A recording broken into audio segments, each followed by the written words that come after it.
So hello, welcome to the video and welcome to Heathrow's Terminal 5. Now a couple of months ago I was travelling through Terminal 3 and I made a video which outlines the 12 lounges you have available to you if you fly out of that facility. That video can be found up here. As you might expect, I quite enjoyed making that video and you quite enjoyed watching it, and a few of you asked me to do the same for Heathrow's Terminal 5, and at first I thought that would make for quite a dull video because there aren't really that many lounges here. But when I thought about it I realised that there are actually 9 lounges in this terminal that you can have access to. So in this video I'm going to visit as many of them as I can and I'll talk about all 9 of them. And I originally thought I wouldn't bother ranking them because they are tiered and the hierarchy is quite clear to understand, but I think I will still rank them because there may be 1 or 2 surprises in there based on the experience that I'm going to have today.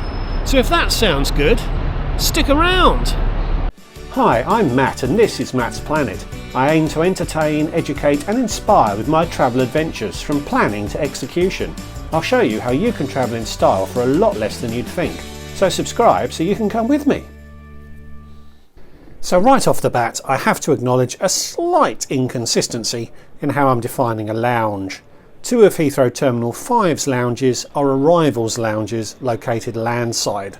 The first is a general lounge available to those arriving in long-haul business class and those holding gold cards. No guests are allowed though.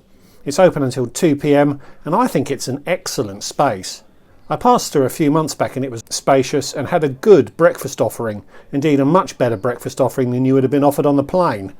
It also has an amazing 94 showers available for use, which is a ridiculous number given I can't think of another lounge that has more than half a dozen. The second arrivals lounge is a Concorde breakfast room located within that wider arrivals lounge. I have not personally penetrated this inner sanctum, but Phil from my Grey Gap Year has, and you can see what he thought of it in this video. It's a dining room, open until midday, offering the same menus as the airside Concorde Room, and that's pretty much it. If you need the loo or a shower, you'll be using the regular business class facilities. So if we're including arrivals lounges, the T3 count goes up to 14. Virgin has an arrivals facility which I experienced a couple of years back and is good without being great, and American has a facility which BA long-haul arrivals into T3 can also use. So that leaves 7 lounges airside in T5, which is probably still more than you were expecting.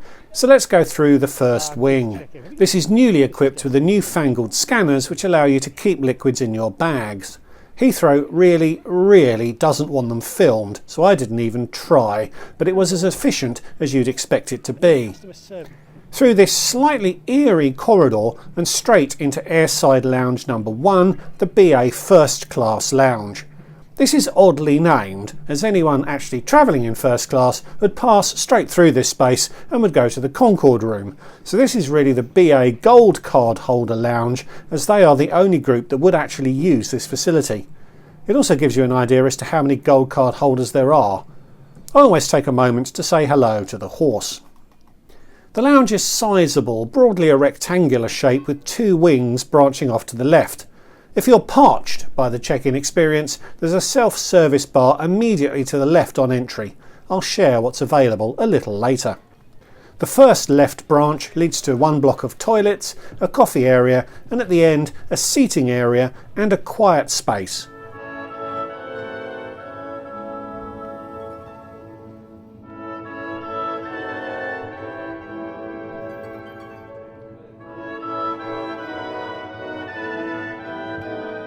BA experimented with offering sleep pods in here, but that clearly didn't work, so it's now a more conventional yet wildly unpopular seating space.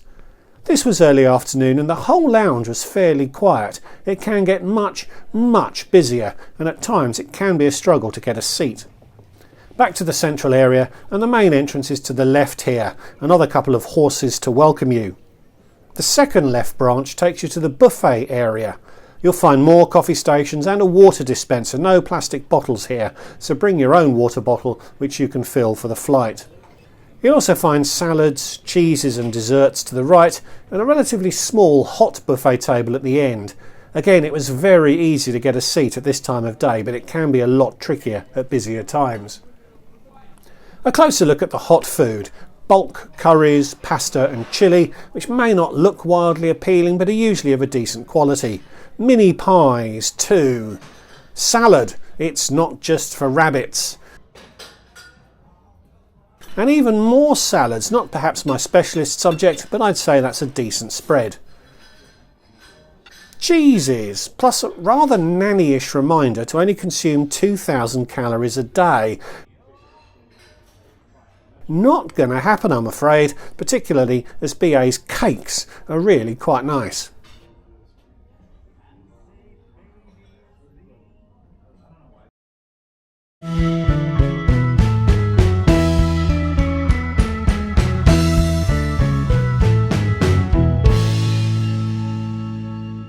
Back out of the food wing, and there's a manned bar in front of you, behind which is more seating, and through the door is probably my favourite area, the balcony. It really was a quiet time of day as there was so much free seating. There's often pop-ups on this balcony space which can be interesting, but at the end of the day they just cut down on the seating available, so I was quite pleased there was nothing that day. And there's a central podium of soft drinks, wines and champagnes.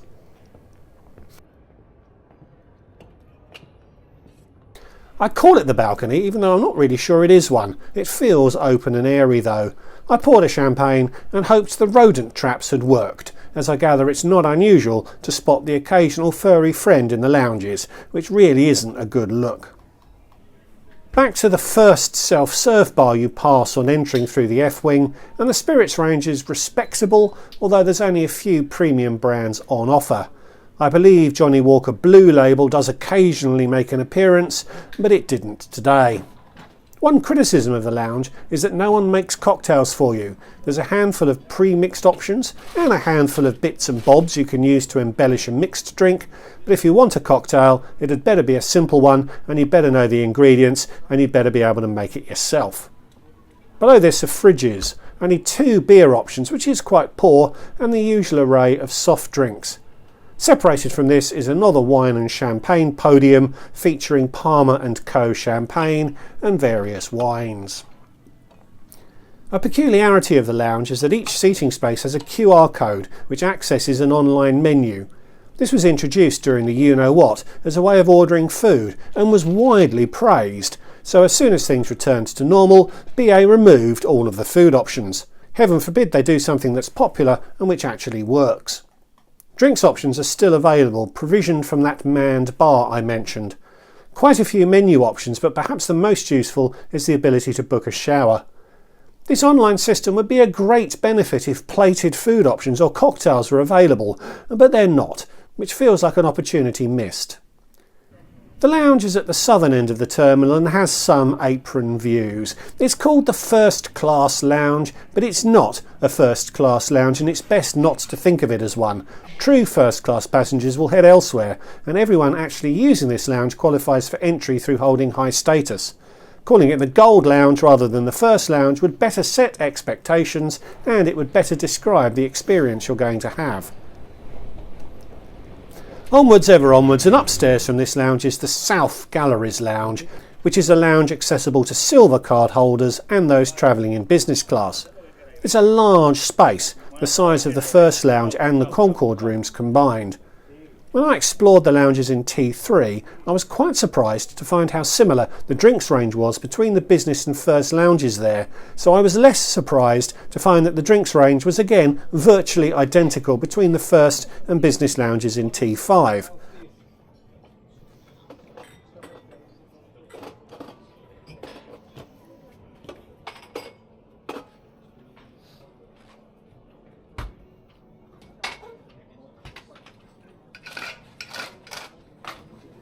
There's even the same pre-mixed cocktail bottles. You can get a glass of champagne, but you have to ask a server for one, if you can find a server, of course. You get very similar views from this lounge, albeit with one more floor's elevation. This lounge was busier than the first lounge, but seats could still be found. Again, it can get uncomfortably busy in here. There's a very familiar coffee station at the end, and that's a kiddies play area. Back through the central area, and here's the food offering, and again I was not surprised to find an offering very similar to the first lounge. Different serving vessels, but essentially the same stuff. Spot those mini pies on the right? Salads as before, perhaps a slightly narrower offering, but very similar. I remember feeling quite hard done by in T3 when I'd found that the extra effort required to get to gold with BA did not deliver a dividend in terms of the quality of food and drink you get in the first class lounge, and I had that same emotion here. Very few people will visit both lounges, so very few people will realise it's the same offering, which may be something BA is relying on to get away with this stinginess. But now all of you know, please take the opportunity to let BA know you're not happy, and perhaps they'll do something about it. And hopefully that'll involve elevating the first class offering rather than downgrading what they offer in the galleries lounges. But having said that, this lounge accommodates those who've paid thousands for a business class ticket. The so-called first lounge accommodates lots of travellers who may have only paid 50 quid for a flight to Amsterdam, but have access to the superficially better lounge by virtue of holding status. Understanding this perhaps explains why the food and beverage options across the two lounges are so similar. Through to the other side of the lounge and you're getting the sense of how large this space actually is. Another coffee station up the other end of the lounge. It's a big lounge, and from experience I know it can be a bit of a scrum when it's busier, but it's really not a bad place to spend an hour or two before a flight. And you can eat and drink just about as well as you would in the first class lounge downstairs. Before heading to this lounge, I had looked longingly into the Concorde Room, which I didn't have the rights to access that day. A subscriber who did have access had spotted me and tracked me down and invited me to join him in the CCR for a champagne. I thought I'd have to use archive footage to showcase this lounge, but I was able to take some new footage this time through, which is good, as I believe some of the seating has been upgraded since I last visited. I've made a video about the Concorde Room before, so I won't go through the offering inch by inch here. I hadn't seen that afternoon tea feature before though. The lounge is really great. It's a proper first class experience. Excellent food, a great range of drinks including some real premium stuff, and they will make you a cocktail at the bar. Some of the furniture is a bit dated and it can be hard to find a plug, but BA seems to be upgrading these things seat by seat.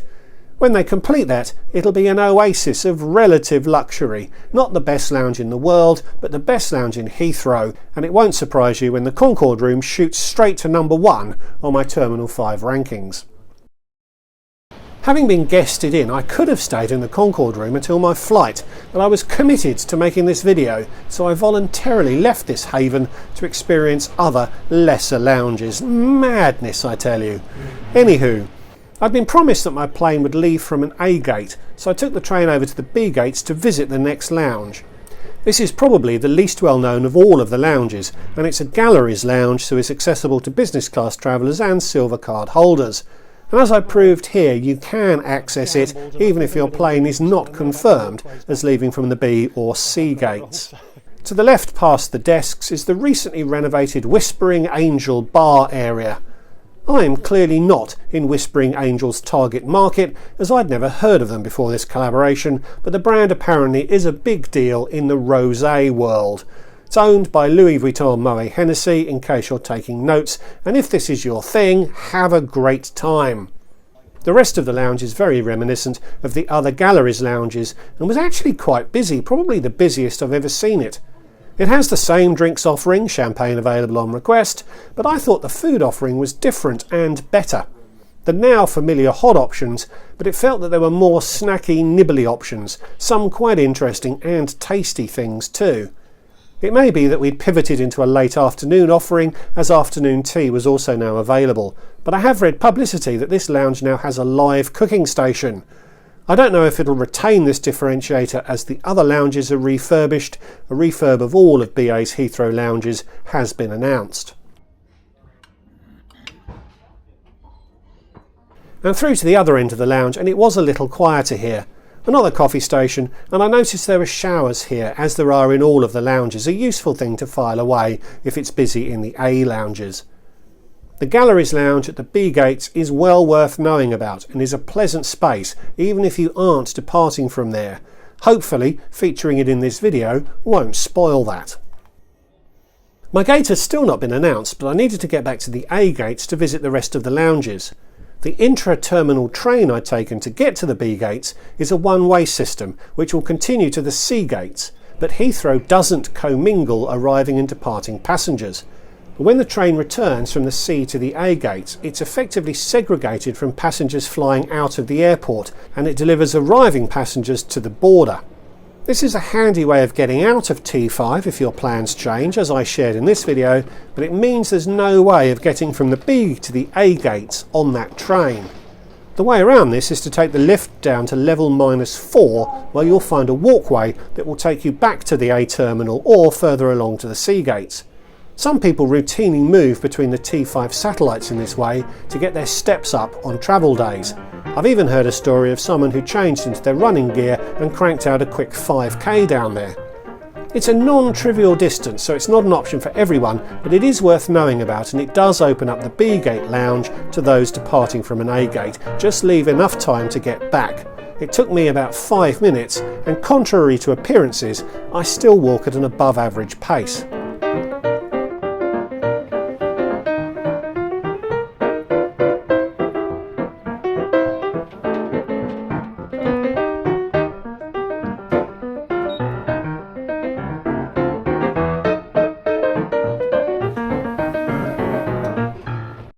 Next stop for me was the gallery's North Lounge, another lounge for business class and silver card holders at the far end of the terminal from the First and Concorde lounges. This was now around 5 p.m. and it was significantly busier. This lounge is always busier than the North Lounge in my experience, as it's easier to get to. It's also quite a lot smaller, so it doesn't need as many patrons to fill it up. In and to the right is a dining area, I'll show the buffet later, and this lounge does benefit from another balcony that isn't really a balcony.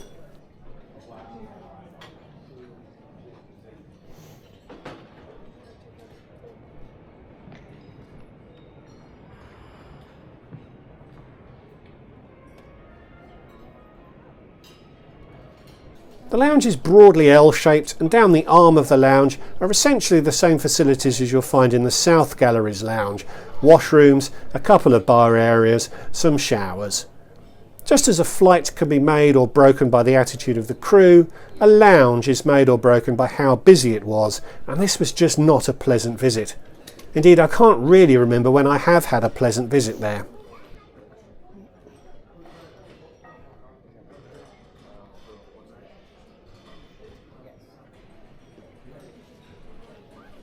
A quick look at the food, which I'm sure is familiar to you by now.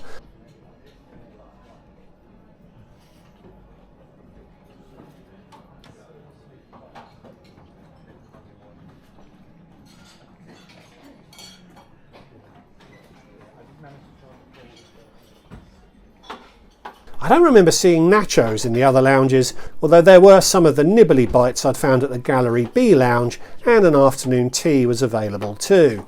So that's the 5 BA lounges in the terminal, and they're pretty easy to rank. The Concorde Room comes top, and the North Gallery's lounge comes bottom. There's nothing intrinsically wrong with it, but it's been rammed every time I've tried to use it. 4th place goes to the South Gallery's lounge.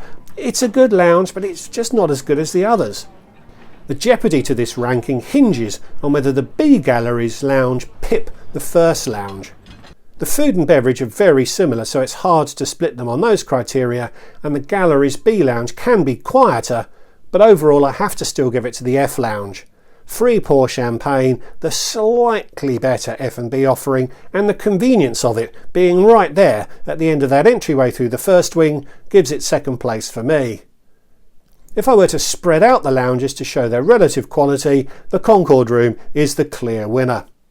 But there's 2 lounges to go, both of which are accessible with a priority pass. The first is the Plaza Premium Lounge, which is also accessible through the Dragon Pass scheme, and I had plans to burn one of the free entries I get from banking with Barclays on a visit. But the major drawback to both contract lounges thwarted that plan. It was so busy that only people who had pre-booked entry were being allowed in, and pre-booking costs an additional £5. If you were buying entry without a lounge scheme membership, it would therefore cost £50 to get in. So I couldn't get in. I've read reviews of the space, and it's regarded as being just about on par with the BA Gallery's lounge. A reasonable food offering plus some drinks. Champagnes and sparkling wines cost extra.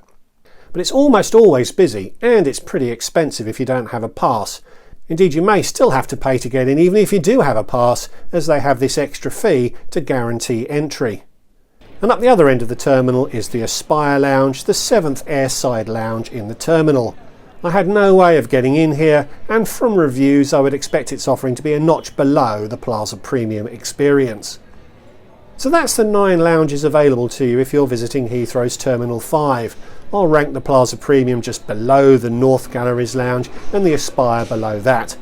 And the 2 Arrivals Lounges perform a very different function, but I rate the General Arrivals Lounge very highly, so would pop them in 2nd and 3rd position overall. So thanks for watching. I hope this is interesting and useful to you when you're next in Terminal 5. So give this video a like if you enjoyed it, and leave me a comment. What's your favourite lounge in Terminal 5? Subscribe if you're new, and if you'd like to support what I'm doing more directly, there is a Patreon account, the link in the description below. So thanks again for watching, and I'll see you all in the next one. Goodbye.